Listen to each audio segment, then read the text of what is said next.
इनके कौन? अरे संजीव चौरसिया दीघा के विधायक, हम जहाँ से चुनाव लड़ रहे हैं वहीं का बात करना चाहिए। मुस्लिम वोटर की भी नाराजगी वर्तमान विधायक से है, तो मुस्लिम वोटर की नाराजगी जो है वर्तमान विधायक से है, तो उनको आप क्या मैसेज देना चाहेंगे मुस्लिम वोटर से? देखिए कौन से जाति कौन से समुदाय का उनसे नाराजगी नहीं है, इंडिविजुअल नहीं बताइए। यहाँ सब सारे जाति सारे धर्म, यहाँ तक कि दो लोग पार्षद सब जो है बीजेपी से बिलोंग करते हैं, खुश है क्या? नहीं है। तो एक से एक लोग प्रचार कर रहे हैं, रोड शो हुआ, प्रधानमंत्री नरेंद्र मोदी का पक्का है, आपको लगता है इसका असर हुआ होगा? देखिए रोड शो भी आपके दीघा में नहीं हुआ, नहीं उसका दीघा क्षेत्र में नहीं हुआ। क्या कारण पूछिए उन लोगों से, कारण क्या है?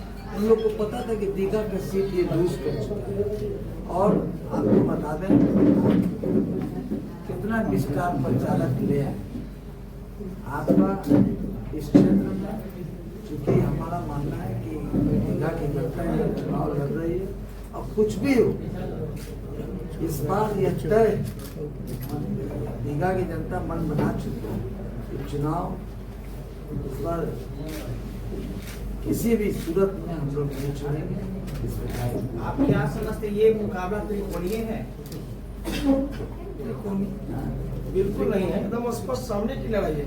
अब देखे हम रोड शो में जनता जो सामने दिख रहा है, किनसे आपकी लड़ाई? बिल्कुल यहाँ इंडिविजुअल उम्मीदवार से, माननीय जो वर्तमान विधायक 10 वर्ष से इनसे लड़ाई है, ना कोई पार्टी से ना कोई जाति से लड़ाई है। क्या वर्तमान विधायक को आप चुनौती मानते हैं कि उनसे होगा, राइवल होगा, या एक तरफा आप अपने आप को बताने के लिए करेंगे? एक तरफा तो होता नहीं है, स्पष्ट है कि एक तरफा कोई बात नहीं होता है। लेकिन यहाँ जो दीघा की जनता है अपर हेड में है, अपर एज है, ये बिल्कुल क्लियर कट संदेश है। तो जनता वैसे संजीव चौरसिया बिल्कुल स्पष्ट। अच्छा ये बताइए सर कि जो आपके पक्ष में वार्ड काउंसलर हैं उनको बीजेपी अपने पक्ष में लाने के लिए कुछ लोभ दे रही है, कुछ स्वाद दे रही है, इस पर क्या कहना चाहेंगे आप लोग?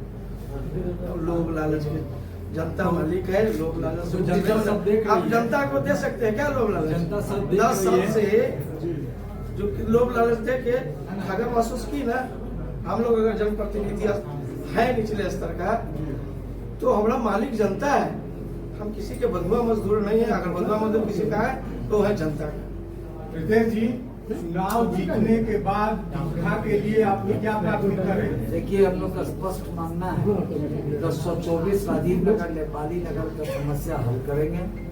आपको स्पष्ट बता रहे हैं कि पेंडिंग जोन हम लोग बनाने का काम करेंगे। प्राथमिक स्वास्थ्य केंद्र हम लोग सभी वार्ड में बुलवाने का काम करेंगे। एक बहुत इम्पोर्टेंट काम हम लोग चाहते हैं, ये मेरा अपना व्यक्तिगत सोच और हम करेंगे।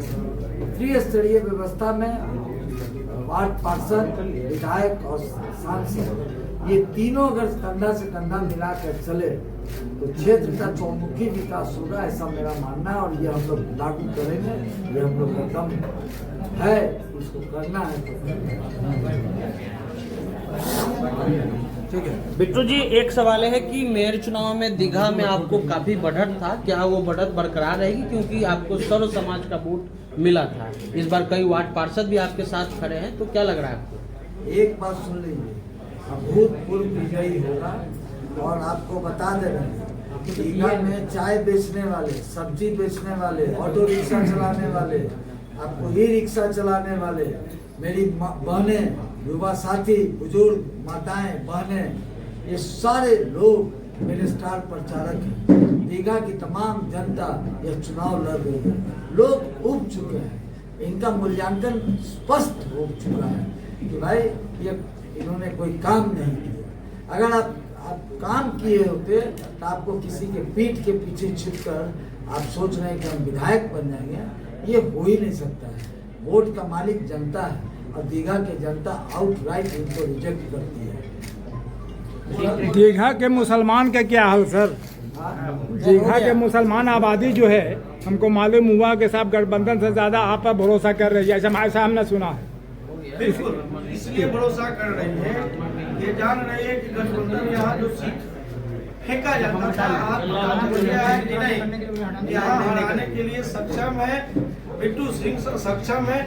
इसलिए कोई पार्टी विशेष नहीं, यहाँ के जनता खुद निर्णय ले रही है कि हम कैसे इनको हरा सकते हैं। इसलिए सब एकजुट होकर किसी भी समुदाय का, चाहे क्रिश्चियन कम्युनिटी, जो भी सिख हो, ईसाई हो, मुस्लिम हो, हिंदू हो, सब धर्म के समर्थन मिल रहा है।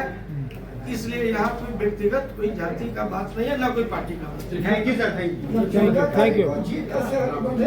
बिल्कुल दीघा के जनता के जो कला 10 वर्षों से था, वो जनता के मुस्कान होगा और जनता की जीत होगी। लास्ट अपील यही है, हम यही चाहते हैं कि इस बार जब जनता 6 तारीख को वोट करे तो वो अपना विश्वास देते हैं और हम उनका विश्वास न तोड़े, ऐसा वादा करते हैं।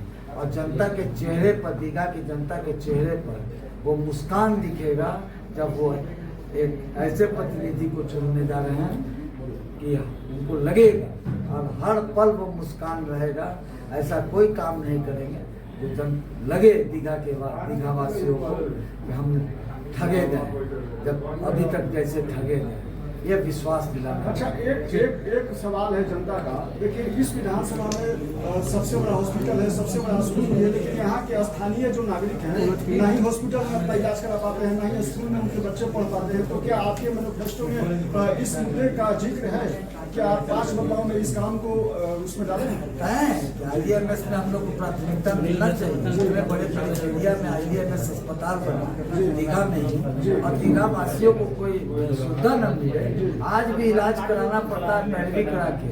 ईश्वर न करे किसी का तबियत खराब हो, लेकिन अगर तबियत खराब हो जाए तो पैरवी कराना पड़ता है। हम कह रहे हैं कि 50 बेड आरक्षित किया जाए सिर्फ दीघा वासियों को, और 1 OPD दिया जाए। दोनों आप नहीं कर सकते हैं तो सभी वार्ड में मॉडर्न प्राथमिक स्वास्थ्य केंद्र खोलने का काम करें। 2 दर्जन विधायक अदर स्टेट्स के, 3 मुख्यमंत्री, 5 कैबिनेट मिनिस्टर, 3 भूतपूर्व कैबिनेट मिनिस्टर आए, घूमे। आप एक बात समझिए, आप आए, आश्वासन दिए, काम हो तब तो आप उसके लिए वोट मांग रहे हैं जो 10 वर्षों तक कुछ नहीं करते। अब आप कितना इतने बड़े बड़े चेहरे आ रहे हैं तो आपको घबराहट नहीं हो रही? क्या घबराहट होगा? हम तो कह रहे हैं दीघा की तमाम जनता मेरे स्टार प्रचारक